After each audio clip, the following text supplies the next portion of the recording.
سیدہ کے وصال کے حالات وہ کیا تھے، اور پھر امت پر آپ کے وصال کا کیا اثر ہوا، اور قم میں جو آپ کا مزار اقدس ہے اس کی روحانی اور علمی حیثیت کیا ہے، بیان کیجئے۔ آپ کے وصال کے اسباب کی جانب جانے سے پہلے یہاں میں ایک بات اہم ترین عرض کرنا چاہتا ہوں کہ یہ جو اہل بیت اطہار کا خاندان ہے، ان میں ایک چیز بڑی واضح نظر آتی ہے کہ ان کی جو محبت تھی وہ جانبین کی محبت تھی۔ سبحان اللہ۔ ایسا نہیں تھا کہ ایک شخص تو قربانی دے رہا ہو اور دوسرا اس کو فراموش کر دے۔ ایسا نہیں ہے کہ صرف بھائی تو قربانی دیں اور بہنیں اس کو بھول جائیں، یا بہنیں قربانی دیں اور بھائی بھول جائیں۔ یہ نسل در نسل ان کے اندر جانبین کی محبت رہی ہے، نفاق کی کوئی آمیزش نہیں تھی۔ آپ کربلا کو اٹھا کے دیکھ لیں تو کربلا کے صحراؤں میں جہاں حضرت امام حسین کے قربانیاں نظر آتی ہیں تو ساتھ ہی آپ کی بہن حضرت زینب بنت علی المرتضیٰ شیر خدا بھی قربانی دیتی نظر آتی ہے، اور ان کی باہمی محبت نظر آتی ہے۔ اور اس کے بعد اب آپ یہ دیکھ لیں کہ تیسری ہجری کا آغاز ہو چکا ہے، اور یہاں خراسان میں حضرت امام علی رضا کو قید رکھا گیا ہے، تو قم کے صحراؤں میں آپ کی ہمشیرہ حضرت فاطمہ بنت موسیٰ کاظم بھی ان صحراؤں میں قربانی دیتی نظر آ رہی ہیں۔ یہ اس دور کے لیے یہ بہترین سبق ہے کہ ہمیں باہم محبت رکھنی ہے اور جانبین میں محبت رکھنی ہے۔ نفاق کی آمیزش اہل بیت کو ماننے والوں کے سینوں میں نہیں ہونی چاہیے۔ اہل بیت کو ماننے والے محبت کا سرچشمہ ہوتے ہیں، اور اہل بیت کو ماننے والے نفرت کو ختم کرتے ہیں۔ اہل بیت کو ماننے والے محبت کے ایسے جام بانٹتے ہیں کہ اس کی مثالیں معاشرہ دیتا ہے۔ اور یہی بات ہے کہاں مدینہ منورہ اور کہاں جو ہے وہ تہران کے قریب واقع قم شہر، ان جانب اور صحراؤں پر مشتمل شہر، اور یہ شہر کی تاریخ تو بہت بڑی ہے، اور اس کو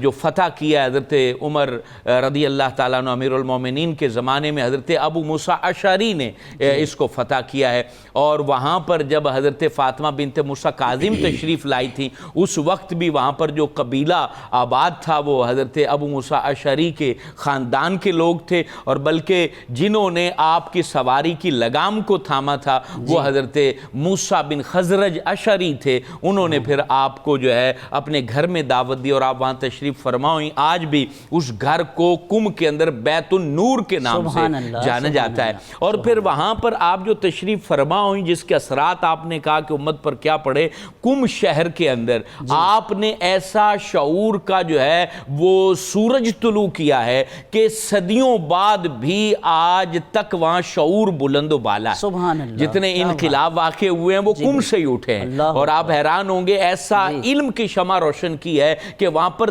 درجنوں یونیورسٹیز موجود ہیں، اور 24 سے زیادہ وہاں لائبریری موجود ہے، اور مختلف موضوعات پر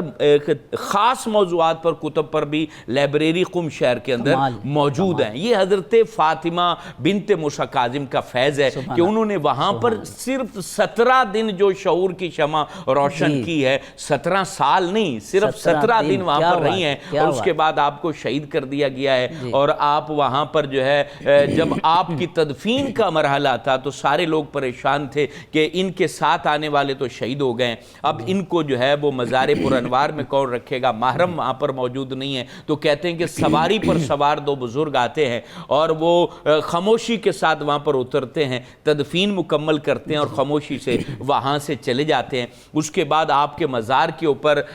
جو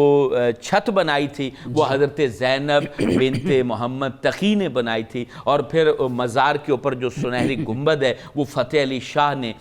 تعمیر کیا تھا۔ اور آج بھی قم کے اندر جو سب سے بڑی زیارت گاہ ہے وہ حضرت کریمہ اہل بیت فاطمہ بنت موسیٰ کاظم کا مزار ہے، بہت وسیع و عریض مزار ہے، اور وہاں پر جو ہے وہ زائرین کا جم غفیر لگا رہتا ہے، اور محبت کا جام آج بھی وہاں سے لوگ پی رہے ہیں۔ اور وہاں کے لوگوں کو مفتو کرنا ہر دور کے بادشاہ کے لیے مشکل رہا ہے۔ یہ حضرت فاطمہ بنت موسیٰ کاظم کا فیض ہے، اور اللہ تبارک و تعالیٰ ان کا فیض ہماری نسلوں پر بھی جاری کرے، اور رب اعلیٰ ہماری خواتین کو بھی ان کا فیض عطا کرے، اور ہماری بہن بیٹیوں کو بھی حضرت فاطمہ بنت موسیٰ کاظم کے برکات کثیر عطا کرے، اور اللہ تعالیٰ معاشر کے دن ان کے ساتھ ادب کرنے والے اور ان کی محبت رکھنے والوں کے صف میں اللہ تعالیٰ ہمیں بھی اٹھائے۔ آمین۔